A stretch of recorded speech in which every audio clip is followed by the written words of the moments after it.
ओम जननी शारदां देवी रामकृष्णं जगद्गुरुं पादपद्मे तयोः श्रुत्वा तन्नमामि मुकुन्दं। শ্রী শ্রী ঠাকুর শ্রী শ্রী মা ও স্বামীজি মহারাজের রাতুল চরণে জানাই কুটুম্বিত প্রণাম।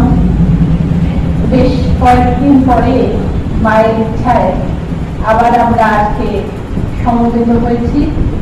সাধারণত মাতৃ অনুষ্ঠানই করে থাকি সমবেতভাবে, কিন্তু আজ আমরা স্থির করেছি যে পার্শ্বদ কথা একটু আলোচনা করব। বিশেষত শ্রীরামকৃষ্ণের অন্তরঙ্গ গৃহী পার্শ্বদ যারা ছিলেন, যারা আমাদের মতো সংসারী ছিলেন, অন্তত বাহ্যিকভাবে স্ত্রী পুত্র কন্যা নিয়ে যারা সংসার করেছেন, এইভাবেই দিনযাপন করেছেন, ঠাকুরের সংস্পর্শে এসে তাদের যে উত্তরণ হয়েছিল ঠাকুরের কৃপায় এবং অবশ্যই নিজেদের চেষ্টায়, সেটি আমাদের বিশেষভাবে অনুপ্রাণিত করে। এমনই একজন যার নাম নবগোপাল ঘোষ। আমরা চেষ্টা করব একটু তার কথা স্মরণ মনন করতে।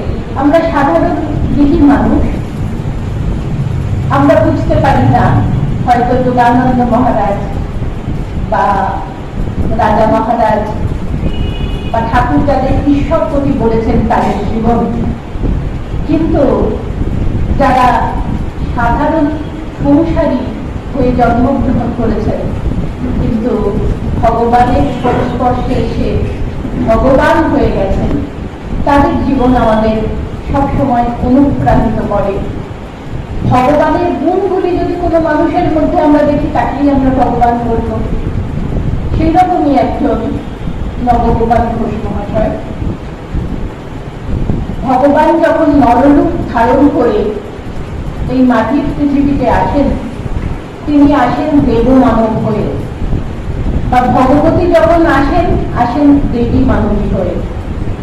যদি শুধু ভগবান হয়ে আসতেন, আমরা তাকে সেবা পূজা করে ভোগ রাগ দিয়ে সিংহাসনেই বসিয়ে রাখতাম। তিনি আমাদের আপনার চেয়ে আপনজন কখনো হতে পারতেন না। আবার তিনি যদি শুধুমাত্র মানুষ হয়ে আসতেন, তাহলে তিনি হয়তো আমাদের সকল মনই হতেন, আমার ভালো বন্ধু হতেন, কিন্তু তিনি আমাদের উত্তরণের পথ দেখাতে পারতেন না, আমার ইহকাল পরকালের ভার দিতে পারতেন না। তাই ভগবান বা ভগবতী আসেন দেব মানব বা দেবী মানবী রূপে।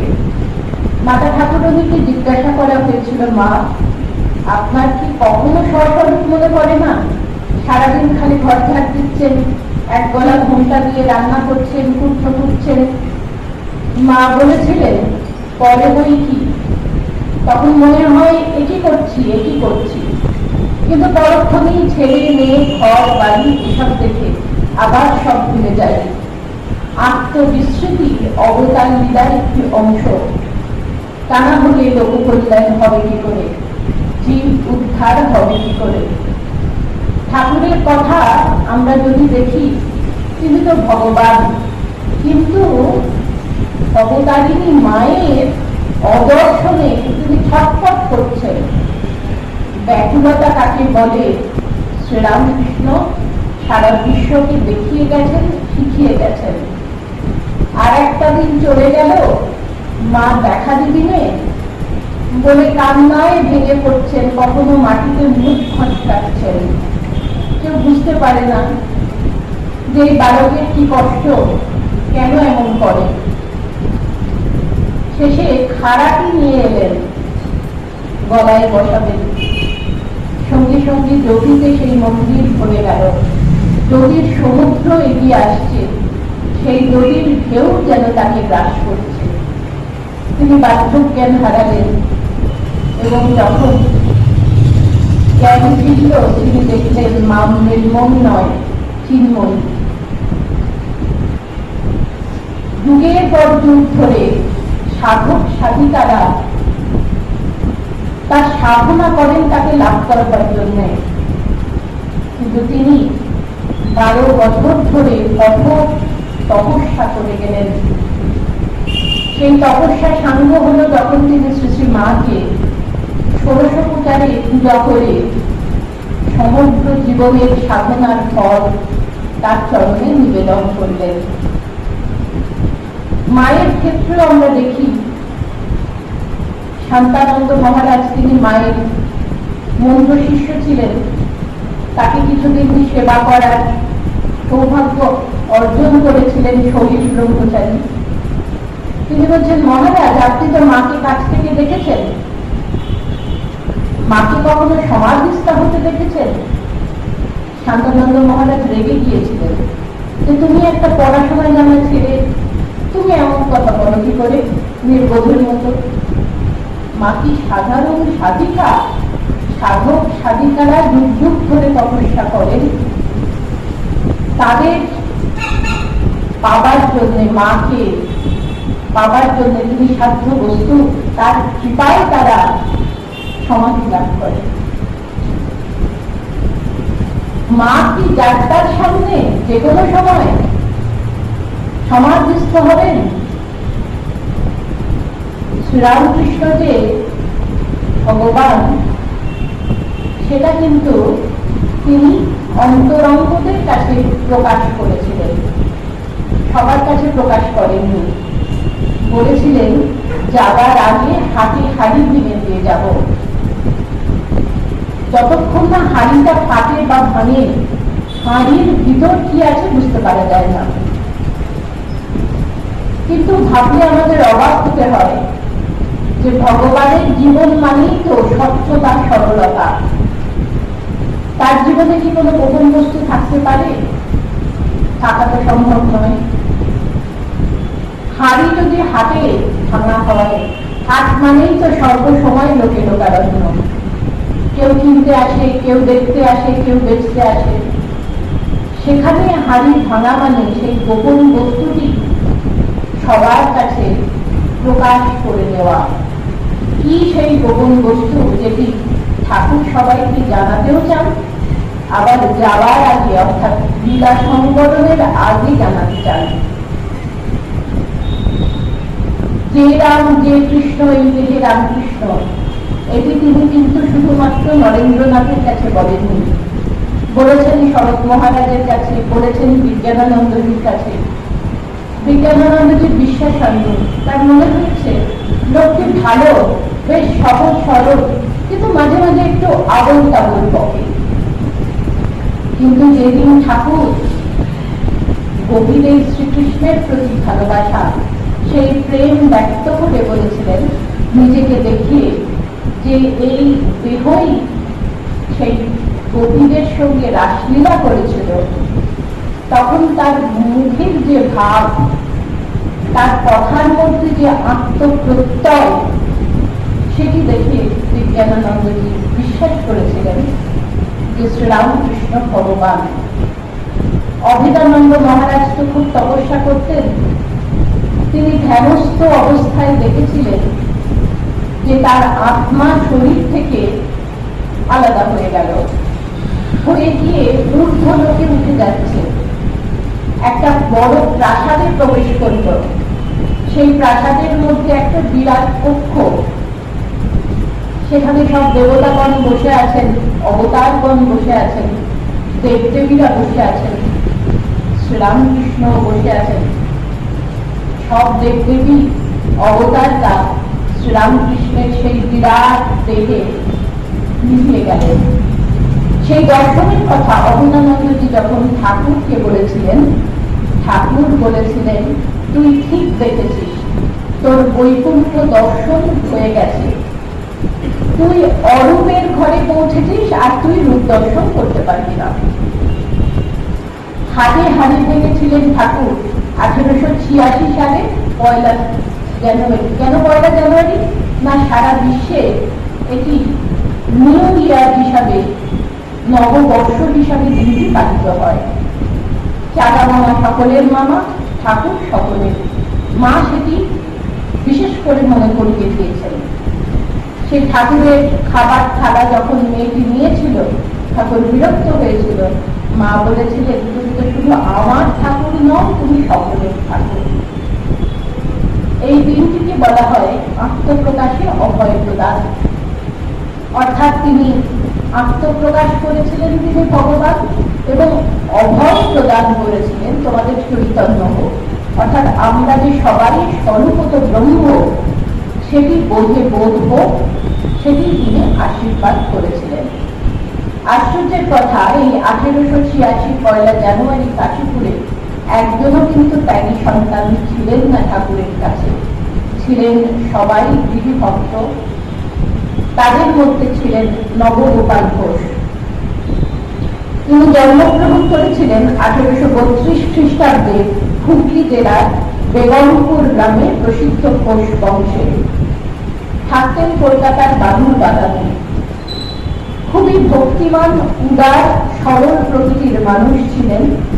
দোহারা চেহারা, শ্যামবর্ণ, সদা হাস্যময়। দুবার বিপত্তি হওয়ার পর তৃতীয়বার তিনি নিস্তারিণী দেবীকে বিবাহ করেছিলেন। নিস্তারিণী দেবী সম্পর্কে ঠাকুর বলেছিলেন, ওর ছিন্ন মস্তার অংশে জন্ম। নবগোপাল ঘোষের 4টি পুত্র ছিল।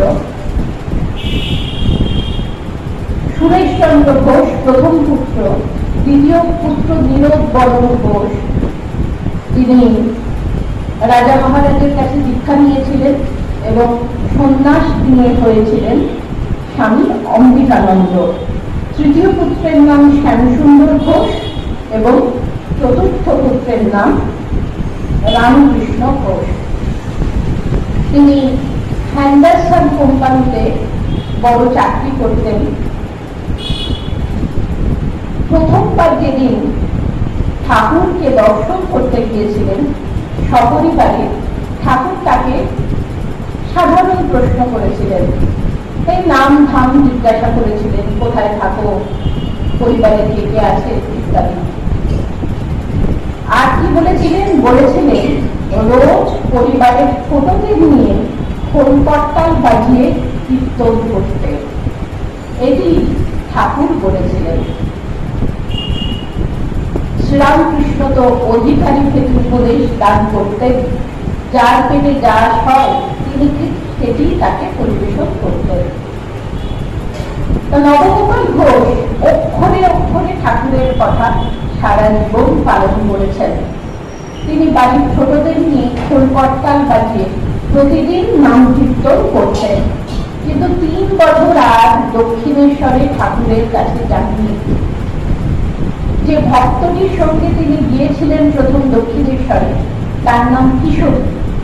ঠাকুর কিশোরীকে জিজ্ঞাসা করলেন, আচ্ছা, তোমার সঙ্গে যে একজন এসেছিল, যে বাদুর বাগানে থাকে, বড় কোম্পানিতে কাজ করে, দাতব্য চিকিৎসালয়ে আছে তার, সে আসে না কেন? মানে ওইটুকু সময় যা যা জিজ্ঞাসা করে জেনেছি, প্রত্যেকটা কথা অক্ষরে অক্ষরে তার মনে আছে। বলছেন, ও আসে না কেন? ওকে আসতে বলো, আমার তার কথা মনে হয়। এই কথাটি শোনা মাত্র নবগোপাল বাবু একেবারে আনন্দের স্রোতে ভেসে উঠেছিলেন। সর্বজনপূজিত শ্রীরামকৃষ্ণ তার মতো সাধারণ ব্যক্তিকে মনে রেখেছেন। সস্ত্রীক তিনি দক্ষিণেশ্বরে গেলেন এবং ঠাকুরকে বললেন যে তিনি আসেননি ঠিকই, কিন্তু তার নির্দেশ মতো প্রতিদিন গৃহে তিনি নাম কীর্তন করেছেন। তখন ঠাকুর তাকে বলেছিলেন যে তাকে আর বৈদিক সাধনা মাত্রের মধ্যে আবদ্ধ থাকতে হবে না। এখানে কিছুদিন যাতায়াত করলেই ভক্তির উচ্চতর স্তরে তিনি উঠতে পারবেন। এরপর এক অদ্ভুত পরিবর্তন হয়েছিল নবগোপাল বাবুর মধ্যে। সমস্ত সময় তিনি শ্রীরামকৃষ্ণের চিন্তায় ডুবে থাকতেন, এবং শুধু তিনি নন, তার পরিবারের সকলের মন জুড়ে বসেছিলেন ঠাকুর স্বয়ং। তখন প্রায় প্রতি রবিবারই যারা অবস্থাপন্ন গৃহস্থ, তারা ঠাকুরকে বাড়িতে নিয়ে গিয়ে মহোৎসব করতেন। এখন যেমন ভক্ত সম্মেলন হয়, ভক্তরা যান, সাধু সন্ন্যাসীরা যান, ঈশ্বরীয় প্রসঙ্গ করেন, ভক্তি সঙ্গীত হয়, তখন তারা ফিরে শ্রীরামকৃষ্ণকে নিয়ে যেতেন, তার বচনামৃত পান করতেন, ঠাকুর ঈশ্বরীয় প্রসঙ্গ করতেন এবং বিশেষ করে কীর্তনের ব্যবস্থা হতো। সব ভক্তেরা একসঙ্গে মিলে আনন্দে সেই কীর্তনে, সেই নামে যোগ দিতেন এবং প্রসাদ পেতেন। ভক্তদের প্রসাদ খাওয়াতে তো ঠাকুর খুব ভালোবাসতেন, তারা আনন্দ করে খাচ্ছেন দেখে তিনি খুব খুশি হতেন। নবগোপাল বাবু অনুমতি নিয়েছিলেন এবং অনুমতি নিয়ে তাকে বাড়িতে নিয়ে যাওয়ার ব্যবস্থা করেছিলেন এবং ভক্ত বাঞ্ছা কল্পতরু শ্রীরামকৃষ্ণ এসেছিলেন তাদের গৃহে। কীর্তন শুরু হবার সঙ্গে সঙ্গে ঠাকুর বিভঙ্গ মুরলীধারী হয়ে মহাভাবে অবস্থান করেছিলেন। আমরা যদি আরেকজন অন্তরঙ্গ ভক্ত দেবেন মজুমদারের কথা ভাবি, দেবেন মজুমদার যেদিন প্রথম দক্ষিণেশ্বরে এসেছিলেন, ঠাকুর তাকে জিজ্ঞাসা করেছিলেন যে তুমি কেন এসছো, এমনি এসছো? অনেকে তো রানী রাসমণির সেই বাগান সেসব দেখার জন্যও আসে। তো দেবেন বাবু বলেছিলেন যে আমি আপনাকে দেখতে এসেছি। তো সঙ্গে সঙ্গে ঠাকুর শুরু করেছিলেন যে আমাকে আর কি দেখবে বলো, এই দেখো আমার হাতটা ভেঙে গেছে, এই হাতটা কি ঘুরবে? তা খুব অবাক হয়ে গেছেন দেবেন বাবু, কি বলবেন, এর তো কোনো উত্তর নেই। তখন ঠাকুর একেবারে বাচ্চা ছেলের মতো বলছেন, এই একটু দেখো না, একটু হাত দিয়ে দেখো না, হাতটা ঘুরবে কিনা একটু দেখো, দেখে বলো। তখন দেবেন বাবু বলছেন যে হ্যাঁ ঘুরবে। আর সঙ্গে সঙ্গে শ্রীরামকৃষ্ণ সবাইকে বলে বেড়াতে লাগলেন, এই দেখো কলকাতা থেকে একজন লোক এসছে, সে বলেছে আমার হাত সেরে যাবে, তাহলে নিশ্চয়ই আমার হাত সেরে যাবে। তা দেবেন মজুমদারের খুব অবাক লেগেছিল যে একজন পরিণত বয়স্ক মানুষের কি এতটা সরলতা থাকা সম্ভব, নাকি কেবলই ঢং। তা ঠাকুরও কিন্তু সেদিন তাকে বিভঙ্গ মুরলীধারী রূপে দর্শন দিয়েছিলেন এবং বলেছিলেন তুমি আজ রাধা কৃষ্ণের ঘরে প্রসাদ নিও, দুপুরে খেয়ে বিশ্রাম করে যেও। তখন দেবেনবাবুর খুব অবাক লেগেছিল, তিনি যে নিরামিষাসী, তিনি যে শ্রীকৃষ্ণের ভক্ত, কি করে জানলেন ঠাকুর? প্রথমবার তো তাকে দর্শন করছেন, তাহলে কি ইনি অন্তর্যামী? তাই তিনি ত্রিভঙ্গ মুরলীধারী হয়ে তাকে দর্শন দিচ্ছেন, কারণ শ্রীকৃষ্ণ তার আরাধ্য দেবতা। তাই তিনি কালী ঘরের প্রসাদ দিতে চাইছেন না, কারণ সেটা আমিষ প্রসাদ, তিনি বিষ্ণু ঘরের প্রসাদ দিতে চাইছেন। তাই তিনি কৌশল করে তার শ্রীঅঙ্গ আমাকে দিয়ে স্পর্শ করে নিলেন।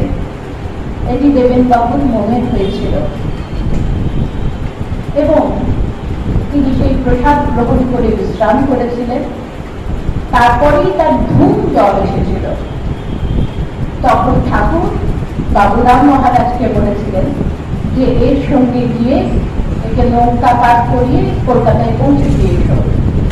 কিন্তু দেবেনবাবুর শারীরিক অবস্থা এমন ছিল যে কলকাতায় গিয়ে তিনি আর নিজের বাড়িতে যেতে পারেননি।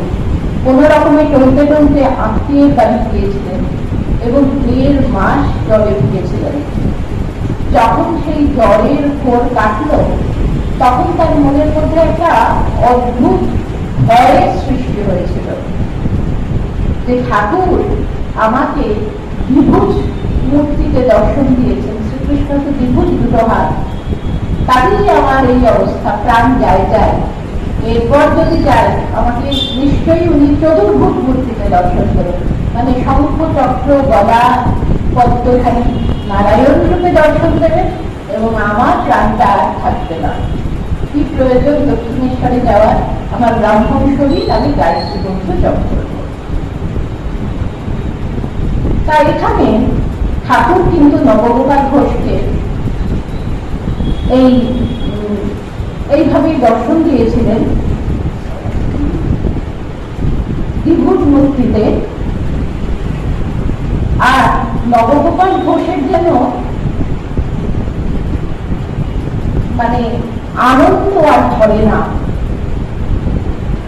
তিনি আগে থেকে ব্যবস্থা করে রেখেছিলেন সুগন্ধি ফুলের গোড়ের মালা। তিনি ঠাকুরকে সেই গোড়ের মালা পরিয়ে দিয়েছিলেন এবং সেই মালা এত বড় যে শ্রীরামকৃষ্ণের চরণ পর্যন্ত স্পর্শ করেছিল। ঠাকুর সমাধিস্থ হয়েছিলেন। নবগোপাল ঘোষ সে দৃশ্য দেখে নয়ন সার্থক করেছিলেন। পরে তার মনে হয়েছিল যে শ্রীরামকৃষ্ণের শ্রীঅঙ্গ থেকে জ্যোতি বিচ্ছুরিত হচ্ছে। প্রথমে ভেবেছিলেন এটি বুঝি তার মনের ভুল। তিনি তার ভাই জয়গোপাল ঘোষকে বলেছিলেন যে তুমি কি কোনো তফাৎ বুঝতে পারছো? তিনি বলেছিলেন না, আমি তো কোনো পার্থক্য বুঝতে পারছি না। তখন নবগোপাল বাবু ভালো করে চোখ ধুয়ে এসে দেখছেন একই দৃশ্য। সেই জ্যোতির্ময় শ্রীরামকৃষ্ণ তার শ্রীমুখ থেকে জ্যোতি বিচ্ছুরিত হচ্ছে। তখন তার মনে হয়েছিল যে ভগবানের তার প্রতি বিশেষ কৃপা। এই ঘটনাটি যেন আমাদের আরেকটি ঘটনার কথা মনে করিয়ে দেয়। 1881 সালের ঘটনা। সুরেন্দ্রনাথ মিত্র, যিনি ঠাকুরের একজন রসদদার হিসাবে পরিচিত ছিলেন, যিনি ধনী ব্যক্তি ছিলেন, তিনিও শ্রীরামকৃষ্ণকে নিয়ে মহোৎসব করবেন বলে বাড়িতে নিয়ে গিয়েছিলেন। দামি কাশ্মীরি গাড়িটা কিনেছিলেন। ঠাকুর বাড়িতে আসছেই তাকে আবাহন করে নিয়ে সেই গাড়িটাতে বসাতে নিয়ে যাচ্ছেন। শ্রীরামকৃষ্ণকে বসতে বলছেন, কিন্তু ঠাকুর সেই দামি গাড়িটায় বসলেন না। ঠাকুর বসলেন আম জনতার সঙ্গে সেই শতের নিচে, যেখানে আর সব ভক্তরা বসেছেন। সুরেন মিত্র দামি মালা কিনে রেখেছেন, দামি গোড়ে মালা। তিনি যেই ঠাকুরকে সেই মালাটি পরাতে যাবেন, ঠাকুর এক হাত দিয়ে সেই মালাটি ধরে নিলেন এবং দূরে নিক্ষেপ করলেন। কীর্তন শুরু হয়েছে। কীর্তনানন্দে শ্রীরামকৃষ্ণ বেঁধেছেন। সুরেন্দ্র খুব অভিমান হয়েছে। তিনি গিয়ে বারান্দায় একা বসে আছেন। প্রথমে তার মনে হলো রার দেশের বাবু এত দামি মালার কদর বুঝবে কি করে, কিন্তু পরক্ষণেই তার ভাবান্তর হয়েছিল। তার মনে হয়েছিল ভগবান অহংকারের কেউ নন, ভগবান পয়সার কেউ নন। আমি পয়সা দিয়ে তাকে বশ করবার চেষ্টা করেছি। আমি অপরাধী, আমি অহংকারী, তাই তিনি আমার পূজা গ্রহণ করলেন না। আমার আর বাঁচার কোনো ইচ্ছে নেই।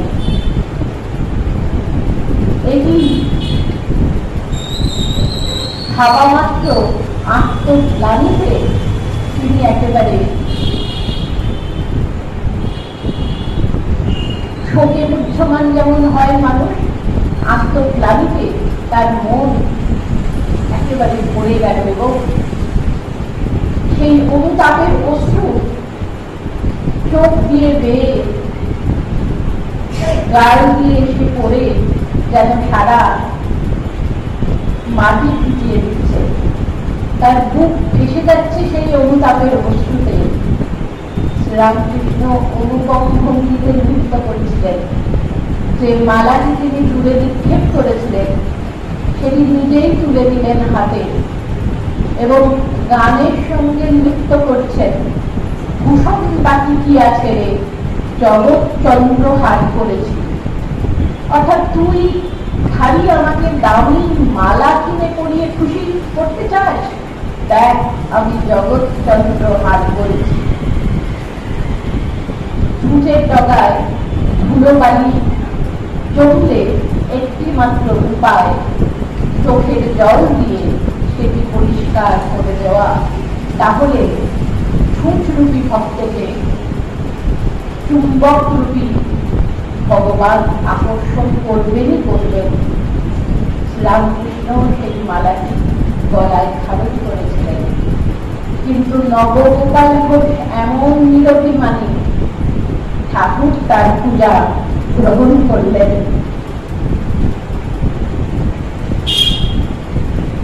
এই অভিমান শূন্যতা ছাড়া কখনো ভগবান লাভ সম্ভব হয় না। 1 জানুয়ারি 1886 সাল নবগোপাল বাবু একটু দেরিতেই গিয়েছিলেন কাশীপুরে। রামদত্ত তাকে বলেছিলেন, এত দেরিতে এলেন, যান তাড়াতাড়ি যান, ঠাকুর আজ কল্পতরু হয়েছে, কৃপান্তরণ করছেন, যা চাইবার শিগগিরি গিয়ে চেয়ে নিন। নবগোপাল ঘোষ গিয়ে ঠাকুরকে বলেছিলেন, আমার কি হবে? ঠাকুর বলেছিলেন, তুমি একটু ধ্যান জপ করতে পারবে? নবগোপাল ঘোষ বলেছিলেন, আমি ছাপোষা গৃহস্থ লোক, সংসারে অনেকের প্রতিপালনের জন্য আমায় নানা কাজে ব্যস্ত থাকতে হবে, আমি পারবো না। ঠাকুর বলেছিলেন, আচ্ছা একটু জপ করতে পারবে?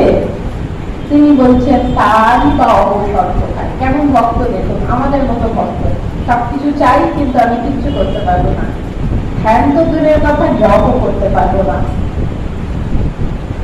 আমরা আমাদের মতো ভক্ত বলে ভাবি যে এই ভাবনাটা যদি সত্যি সাকার হয়, ঠাকুরের কৃপায় আমাদেরও যেন উত্তরণ হয়, তিনিও যেন আমাদের পথ দেখান। তা ঠাকুর বলছেন, আচ্ছা আমার নাম একটু একটু করতে পারবে? নবগোপাল ঘোষ আনন্দিত হয়ে বলেছিলেন, সে খুব পারব। এমন উন্মদ প্রেম পাঠাচ্ছ রামকৃষ্ণ, তিনি তো শুধুমাত্র লাভটা শুধু পাই নন, এই ভালোবাসায় তো চির উন্মত্ততা। তার কথা ভাবতে পারবো না, তাকে কি ভুলে থাকা যায়? বলেছেন, হ্যাঁ আমি খুব পারবো। তা ঠাকুর বললেন, তাহলেই হবে, আর কিছু করতে হবে না। যখন এই ঘটনাটা ঘটে তখন নবগোপাল বাবুর বয়স কিন্তু 50 অতিক্রম করেছে। যতদিন তিনি জীবিত ছিলেন সর্বদা তিনি শ্রীরামকৃষ্ণের নামে মগ্ন থাকতেন। অফিস থেকে যখন ফিরতেন একজন সেবক বাতাসা নিয়ে দাঁড়িয়ে থাকত, যেই যেত তাকেই তিনি বলতেন, বড় জয়রামকৃষ্ণ, জয়রামকৃষ্ণ বললেই বাতাসা দিতেন। পাড়ায় তার নাম হয়ে গেছিল জয়রামকৃষ্ণ, তাকে দেখলেই লোকে বলতো, এই যে জয়রামকৃষ্ণ আসছে। জয়রামকৃষ্ণ বললেই বাতাসা দেবে। নবগোপাল বাবু দাদুর বাগানে থাকতেন, কিন্তু শুনেছিলেন হাওড়ায় রামকৃষ্ণপুর বলে একটি জায়গা আছে। প্রভুর নামে নাম বলেই শুধুমাত্র তিনি দাদুর বাগানের বাড়ি বিক্রি করে সেই রামকৃষ্ণপুরে বাড়ি কিনেছিলেন। 1304 বঙ্গাব্দে মাঘী পূর্ণিমায় স্বামী বিবেকানন্দ নৌকা যোগে বেলুড় থেকে রামকৃষ্ণপুরের ঘাটে উপস্থিত হলেন। দুঃখিনী ব্রাহ্মণী করে কে শুয়েছ আলো করে, এই গানটি গাইতে গাইতে তিনি ঠাকুরকে নিয়ে গেলেন খোল করতাল বাজাতে বাজাতে কীর্তনের সঙ্গে, আর নবগোপাল বাবুর বাড়িতে প্রবেশ করলেন এবং ঠাকুর ঘরে স্বহস্তে ঠাকুরের প্রতিকৃতি প্রতিষ্ঠা করে স্বয়ং পূজা করলেন এবং প্রণাম মন্ত্র রচনা করলেন। যে আমরা প্রণাম মন্ত্র বলে থাকি, ওম স্থাপকায় ধর্ম সর্বধর্ম সর্বধর্ম অবতার বরিষ্ঠায় শ্রীরামকৃষ্ণায় নমঃ, এইটি তিনি সেখানেই রচনা করেছিলেন। নিস্তারিণী দেবী একটু হেজিটেট করছিলেন, বলছিলেন যে আমরা সাধারণ গৃহস্থ মানুষ, স্বামীজি তো ঠাকুরকে বসালেন, কিন্তু আমাদের সেবা পূজায় যদি কোনো ত্রুটি হয়, ঠাকুর কি এখানে থাকবেন?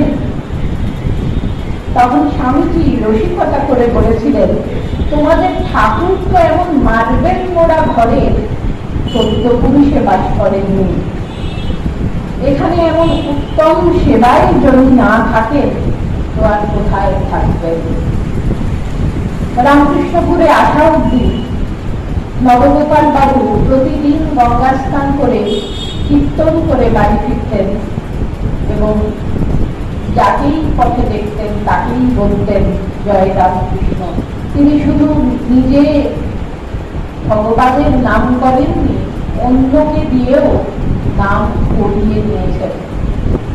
চৈতন্যদেব বলেছেন, নাম বিগ্রহ স্বরূপ, তিন এক রূপ, তিনে ভেদ নেই তেন চিদানন্দ স্বরূপ। প্রভুর নাম, প্রভুর বিগ্রহ এবং প্রভু এক। নবগোপাল ঘোষের এই নাম সাধনা। তিনি সর্বদা প্রভুর নাম করেছেন তা নয়, অনেককে দিয়ে তিনি নাম করিয়ে নিয়েছেন। দাতব্য চিকিৎসালয় ছিল, ফ্রিতে ওষুধ দিতেন, আবার কিছু কিছু ক্ষেত্রে বস্ত্রও দিতেন। প্রতিবেশীদের নিয়ে নৃত্য ভজন কীর্তন করতেন, ঠাকুরের মহিমা বাণী ভাবধারা প্রচার করতেন এবং তার সংস্পর্শে এসে বহু মানুষ শ্রীরামকৃষ্ণ অনুরাগী হয়েছেন। তার মন থেকে জাগতিক আকর্ষণ এতটাই চলে গিয়েছিল, নবগোপাল ঘোষের নাম সাধনা তাকে এতটাই উত্তরণের পথ দেখিয়েছিল যে তার কন্যার যখন মৃত্যু হয় তখন সারা পরিবার যখন শোকস্তব্ধ, তিনি তামাক খেতে খেতে বলেছিলেন, কেঁদে কি হবে, দুঃখ করে কি হবে, নাম করো, একমাত্র প্রভুর নাম সব।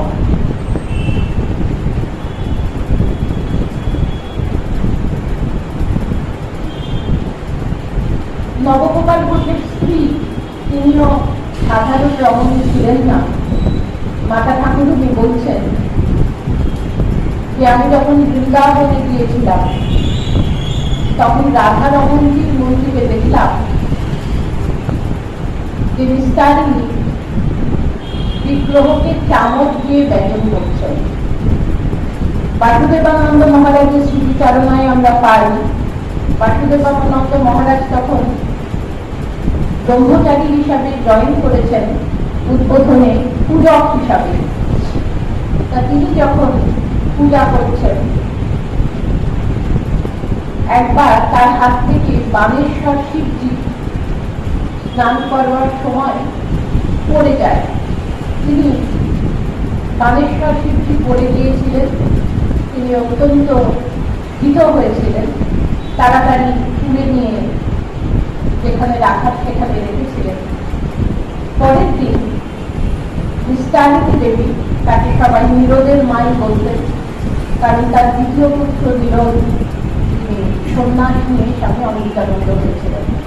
পরের দিন নিস্তারিণী দেবী এসে বাসুদেবানন্দজিকে বলছেন, তুমি কি কালকে শিব ঠাকুরকে ফেলে দিয়েছিলে?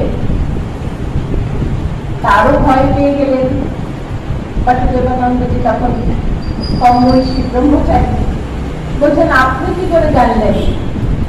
তা তিনি বলছেন যে আমি রাত্রে স্বপ্ন দেখলাম যে একটা ছোট্ট ছেলে ধপধপে ফর্সা, মাথায় জটা দুটো, লাফাতে লাফাতে এসে আমায় বলছে আমায় ফেলে দিয়েছে। তা যাই হোক, আমি বৃন্দাবনে আমার বামুনদের বলেছি পূজার ব্যবস্থা করতে, তাই শিবের পূজা। মাতা ঠাকুর এতক্ষণ চুপ করে পা ছড়িয়ে বসে সব শুনছিলেন। এবার তিনি বলছেন যে ছোট ছেলেরা খেলতে খেলতে তো এমন কতই পড়ে যায়, অর্থাৎ শিব ঠাকুর তুমি যদি ছোট ছেলের দেশে দর্শন দিলেন তাহলে আবার কেন তুমি নিস্তারিণীর কাছে লাগাচ্ছ এসব? এই ছোট্ট ব্রহ্মচারীকে বকুলি খাওয়াবার জন্য ছোট্ট ছেলেরা তো কতই পড়ে যায় এইরকম খেলতে খেলতে। তারপর সেই বানেশ্বর শিবের দিকে তাকিয়ে বলছেন, বাবা তুমি সর্বভূতে ছেয়ে রয়েছ, এইটুকু ছোট ব্রহ্মচারী তোমাকে বেঁচে রাখবে কি করে? নিস্তারিণী দেবী মাঝে মাঝেই আসতেন। একদিন উদ্বোধনে তিনি এসেছেন ভোরবেলা, বলছেন কাল রাত্রিরে আমি স্বপ্ন দেখলাম যে মা মিশি চাইছে। তা সবাই খুব, আমার বাড়ির লোকেরা হাসছে যে এত কিছু থাকতে শ্রী শ্রী মা শেষে তোমার কাছে মিশি চাইল। তা মা কিন্তু বলেছিলেন যে হ্যাঁ আমার মিশি ফুরিয়ে গেছে। স্বামীজি যেতেন তো মিস ম্যাকলাউড, ভগিনী নিবেদিতা এবং ভগিনী দেবমাতা এরাও সব যেতেন কিন্তু এই নবগোপাল পুরুষের গৃহে। তা ভগিনী দেবমাতার একটি রচনা, সেটি থেকেই আমরা একটুখানি স্মরণ করছি, যেখানে নিস্তারিণী দেবী বলছেন, বহুদিন ধরে আমার স্বামী এমন একজন সাধুর খোঁজ করছিলেন যিনি তাকে ঈশ্বর লাভের উপায় বলে দিতে পারেন। তিনি একজন সাধুর উপদেশ মেনে চলছিলেন। এমন সময় তার এক বন্ধু তাকে বললেন, সেই বন্ধুই হচ্ছে কিশোরী, যার কথা আমরা বললাম, যার সঙ্গে তিনি গেছিলেন, তুমি এই ব্যক্তির পিছনে সময় নষ্ট করছো কেন? দক্ষিণেশ্বরে যাও, সেখানে একজন পরমহংসদেবকে দেখবে, উনি তোমার সমস্ত সংশয় দূর করবেন। অতএব আমার স্বামী ও আমি দক্ষিণেশ্বরে গেলাম, শ্রীরামকৃষ্ণকে দর্শন করলাম। তিনি সস্নেহে আমাদের গ্রহণ করলেন এবং আমার তৎক্ষণাৎ অনুভূতি হলো যে তিনি একজন স্বর্গীয় পুরুষ। এরপর 3 বছর আমরা দক্ষিণেশ্বরে যাইনি। আমার স্বামী কতগুলি সাধনা অভ্যাস করেছিলেন এবং ভেবেছিলেন সেটি সম্পূর্ণ হলে তিনি যাবেন। সেটি নবগোপাল ঘোষের নাম সাধনা। একদিন হঠাৎ ঠাকুর দক্ষিণেশ্বরের একজন ভক্তকে বললেন, প্রায় 3 বছর আগে নবগোপাল ঘোষ নামে একটি লোক তার স্ত্রীকে নিয়ে আমার কাছে এসেছিল, তারপর সে আর আসেনি, তাকে বলেও আমি তাকে দেখতে চাই। 3 বছর পরে তিনি আমার স্বামীর নাম মনে রেখেছেন। তিনি যখন আমাদের ডেকে পাঠালেন, সেই সময় আমার স্বামীরও সাধনাগুলো সম্পূর্ণ হয়েছে বলে মনে হলো। আমরা একদিন রবিবার ঠাকুরের কাছে গেলাম। আমি যখন যেতাম তখন ঠাকুর সমস্ত পুরুষদের বাইরে যেতে বলতেন। ছিন্নমস্তার অংশ বলেছিলেন না, তার যে আধ্যাত্মিক ক্ষমতা সেটি বুঝেছিলেন ঠাকুর, এবং আমার সঙ্গে একা কথা বলতেন। একবার তিনি প্রশ্ন করেছিলেন আমি কেন আসি, তার মধ্যে কি দেখেছি যে দক্ষিণেশ্বরে ঘন ঘন আমার আকর্ষণ বোধ হয়। আমি উত্তর দিয়েছিলাম আমি বলতে পারি না, কেবল এইটুকু জানি যে প্রহ্লাদ যাকে পেয়ে তার বাবাকে ভুলেছিল এবং ধ্রুব অন্যান্যরা তাদের বাবা মাকে ভুলেছিল, আমি এখানে তাই পেয়েছি। এক বন্ধু আমাকে হরিবোল বলা অভ্যাস করতে বলেছিল, আমি তাই করতাম, কিন্তু আমার মনে সংশয় ছিল। আমি হরিকে ডাকছি, অথচ আমি গুরুর মাধ্যমে মুক্তি লাভের চেষ্টা করছি। অনেক ক্ষেত্রে আমাদের হয়, আমরা হয়তো শ্রীকৃষ্ণের অনুরাগী, কিন্তু বৈষ্ণব মতে আমাদের দীক্ষা হয়েছে, যে গুরুর কাছে দীক্ষা হয়েছে তিনি হয়তো শরীরে আছেন। মানুষ গুরু ভাবি তো, আমরা তো গুরু আর ইষ্টকে এক ভাবতে পারি না, তখনই এই সংশয়টা হয়।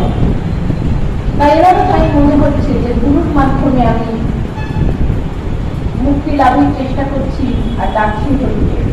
দক্ষিণেশ্বরে গেলাম শ্রীরামকৃষ্ণকে দর্শন করতে, কিন্তু আমার অশান্তির কথা বলার তাকে বলার আগেই তিনি বললেন গুরু আর হরি এক। অন্তর্যামী তো বুঝতে পারছেন কি জন্য তিনি এসেছেন। কিছু বলার আগেই তিনি বলে গেলেন যে গুরু আর হরি এক। এক রবিবার আমরা সবাই দক্ষিণেশ্বরে ছিলাম। একটি গরিব স্ত্রীলোক ঠাকুরের জন্য 4টি রসগোল্লা নিয়ে এসেছিল, কিন্তু তার ঘরে এত ভক্ত বসেছিল যে সে ঘরে ঢুকে তাকে সেগুলো দিতে সে সাহস পাচ্ছিল না। সে নহবতের বারান্দায় বসে করুণ ভাবে কাঁদতে লাগলো, এই বলে যে এত দূর থেকে এসে ঠাকুরকে না দেখে কি তাকে ফিরে যেতে হবে। আমরা জানতাম যে ওই 4টি রসগোল্লা আনাও তার পক্ষে ছিল আত্মত্যাগ, অত্যন্ত দরিদ্র, খুব কষ্টে সেই নিয়ে এসেছেন। যখন সে এইভাবে কাঁদছিল, হঠাৎ শ্রীরামকৃষ্ণ গঙ্গার সমকস্ত গোল বারান্দায় বেরিয়ে এলেন। তিনি কয়েক মিনিট গঙ্গার দিকে তাকিয়ে দাঁড়িয়ে রইলেন এবং তারপর সিঁড়ি দিয়ে নেমে তাড়াতাড়ি মহাপথের দিকে গেলেন। বারান্দায় উপস্থিত হয়ে এদিক ওদিক দেখতে লাগলেন, যেন তিনি কাউকে খুঁজছেন। তারপর গরিব স্ত্রীলোকটিকে দেখে তার কাছে এগিয়ে গিয়ে বললেন, আমার খুব খিদে পেয়েছে, আমাকে কিছু খেতে দিতে পারো? স্ত্রীলোকটি পরম আনন্দে রসগোল্লাগুলো তাকে দিল। তিনি 4টি রসগোল্লাই খুব তৃপ্তির সঙ্গে খেলেন এবং খেয়ে তার ঘরে ফিরে এলেন। স্ত্রীলোকটিও আনন্দপূর্ণ হৃদয়ে বাড়ি ফিরল। গোপালের মায়ের সঙ্গেও এই ঘটনা ঘটেছিল। তিনি সাধারণ সঙ্গে শুনিয়ে গেছেন, ভাবছেন বড় বড় ভক্তরা সব বসে আছে, কি করে সন্দেশ বার করি। আর ঠাকুরও নাচর বান্দা বলছেন, আমার খিদে পেয়েছে, তুমি কি এনেছো বার করো, কি এনেছো বার করো।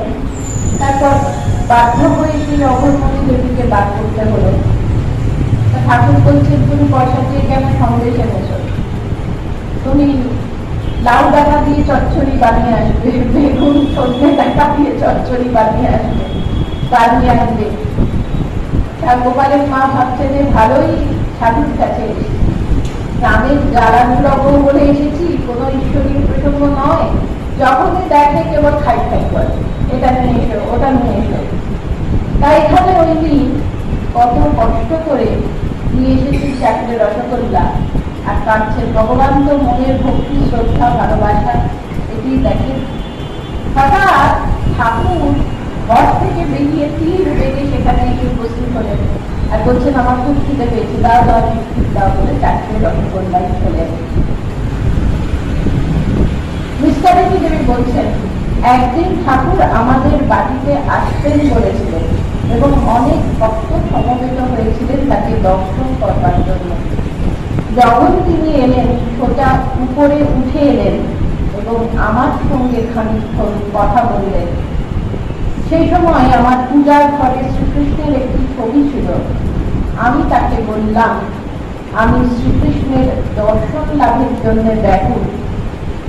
তিনি নিচে চলে গেলেন, সেখানে সব ভক্তরা সংকীর্তন করছিলেন। তারা তার গলায় একটি ভারী মালা পরিয়ে দিলেন, যে কথা আমরা আলোচনা করলাম, ঠাকুর এসেছিলেন, যেটি তার পা পর্যন্ত ঝুলছিল। তৎক্ষণাৎ তিনি সমাধিস্থ হলেন এবং অবিকল শ্রীকৃষ্ণের মতো রূপ ধারণ করলেন। তাকে দেখে সমস্ত ভক্তেরা এক উচ্চ ভাবে আকৃষ্ট হলেন। এই যে ঠাকুর গিয়েছিলেন নবগোপাল ঘোষের বাড়িতে, রোববার তাকে নিয়ে মহোৎসব করেছিলেন। তিনি যখন উপরে উঠেছিলেন, মানে রাধারমণজিকে তিনি বেদন করেন, তিনি তো রাধিকার অষ্টসখীর এক সখী। তা তিনি বলছেন ঠাকুরকে শ্রীকৃষ্ণের ছবি দেখিয়ে যে আমি জ্যান্ত কৃষ্ণ দেখতে চাই, আমি শ্রীকৃষ্ণের দর্শন লাভের জন্য ব্যাকুল। শুধু ছবিতে আর মন করছে না। ঠাকুর কোনো কথা বললেন না এবং তিনি নিজে গেলেন, তাকে সেই করে মালা পরানো হলো এবং তিনি মহাভাবে সেই শ্রীকৃষ্ণের রূপে দর্শন দিলেন। মিস্টারিনী দেবী বলছেন, জন্তুরাও মানে মানুষ ছাড়া যারা প্রাণী, কীট পতঙ্গ, জন্তু সবাই তার স্নেহপূর্ণ আশ্রয় পেত। একবার একটি বিড়াল তার 3টি বাচ্চাকে নিয়ে দক্ষিণেশ্বরে শ্রীরামকৃষ্ণের ঘরে আশ্রয় নিল। মা বিড়ালটি কখনো কখনো তার খাটের উপর তার পায়ের কাছে ছুট, আর যদি তিনি হাত বাড়িয়ে তাকে ছুটেন, সঙ্গে সঙ্গে সে উঠে পড়ে যেন প্রণাম করতো, মানে হাতটা এরকম ভাবে রেখে যেন প্রণামের ভঙ্গিতে সে ওই রকম ভাবে বসে থাকতো। ঠাকুর বিড়াল ও তার বাচ্চাদের নিয়ে কি করবেন যেন ভেবে স্থির করতে পারছিলেন